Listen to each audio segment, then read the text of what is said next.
Welcome to this video. So I seem to be traveling a lot these days, and so my background is usually hotel rooms.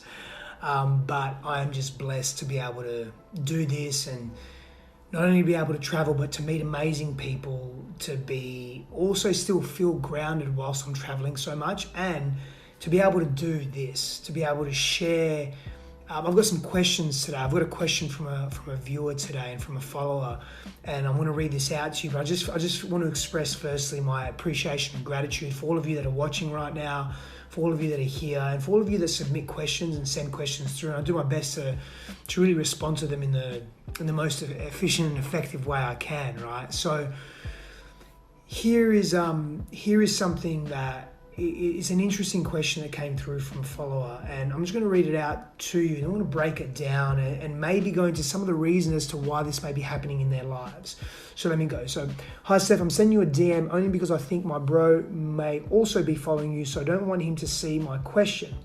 Now, I read that part out on purpose because it's important to know that if you do have a question, you can private message me and it will be anonymous, because the quality of the question can really impact not only your own life and give you some insight into who you are, but also help others that are maybe asking a very similar question or a same question, but are unable to articulate it like you can. So if you do have questions, make sure you're getting them through, because I'll do my best to get to them very, very soon.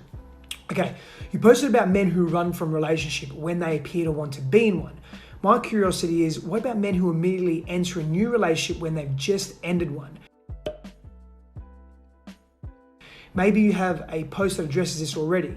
I do now. I realized I know a few people, men and women, who have ended long-term marriages and have immediately entered new ones, often justifying it with the excuse, well, my relationship was really over X amount of years ago, even though they were still entangled in some way, usually living together but not having sex.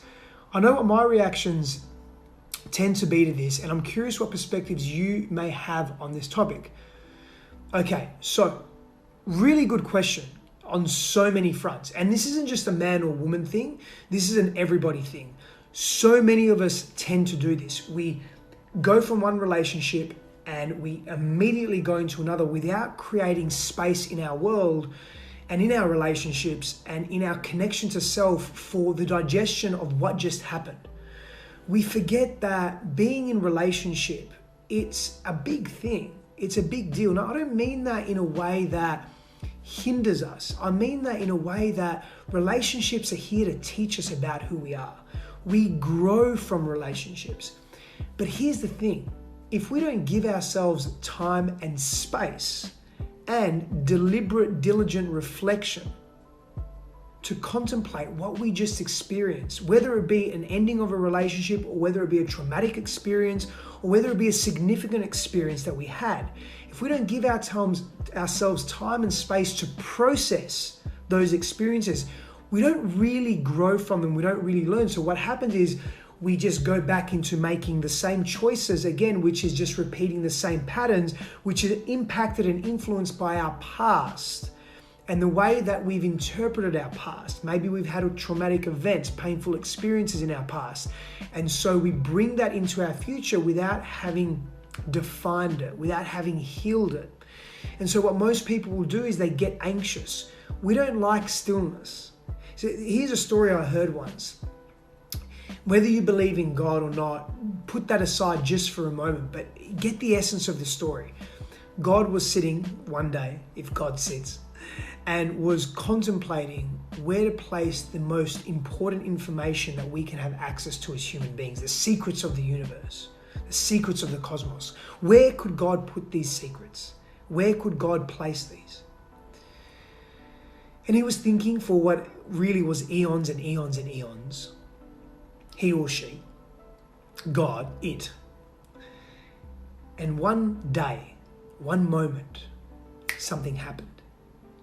And God said, I will place the secrets of the universe, the most important information, everything that humanity needs to know and learn. I will place these secrets in stillness and silence, in the mystery, in the unknown, because that is where humanity fears to go. And I thought about that for a lot. I thought about that for a long time, and I still think about that we are so afraid to be on our own. We are so afraid to be in stillness and silence. yet we crave it at some level, particularly the masculine energetic within us. We crave emptiness. We crave silence and stillness, yet we fear it. So when we create space, and I'm going to go into some of the reasons as to why we jump from one relationship to another, and there are a few reasons, a few possible reasons. But when we create space for ourselves to really unpack the meaningful, impactful experiences that we have had, we allow ourselves to learn and grow from those experiences. And that is highly beneficial to not only ourselves in our own life path, but all those that matter to us and all those that we are yet to meet. Now, some of the reasons why we may come into this space of just not giving ourselves an opportunity to heal, not giving ourselves an opportunity to reflect on the past relationship, and we go from breakup to another relationship, from breakup to another relationship, is because we're scared, we're fearful of being on our own. And so because we're fearful of being on our own, we don't allow ourselves the space to be on our own. Some of us are also addicted to the biochemical release that happens in the hormonal phase or the honeymoon period of being together. And that can be very intense, so we're attracted to the intensity. Sometimes we just are too fearful to learn our lessons and really understand what was it that we could have learned and how could we have grown from that experience. Sometimes we're too caught up in our anger and our frustration with the other person, with ourselves, with the situation. And we lose ourselves in that space. And so what we do is to compensate, we get into another relationship because it feels so good. Many of us are scared to look at our feelings of loss and despair and pain that come from a breakup. And we want to avoid that, so we numb ourselves. Sometimes it's alcohol, sometimes it's drugs, sometimes it's over-socializing, other times it's getting into another relationship. And we do that as quickly as we can to feel better about ourselves. Sometimes our self-worth is so low because we've broken up after a relationship. And so we want to feel better about ourselves. So we do that by looking for external validation. We do that by seeking approval from others, particularly intimate partners, because it fills our cup, or at least we think it does. But then that's short-lived because we haven't dealt with our pain. And we haven't dealt with the stuff that relationship can teach us and give us.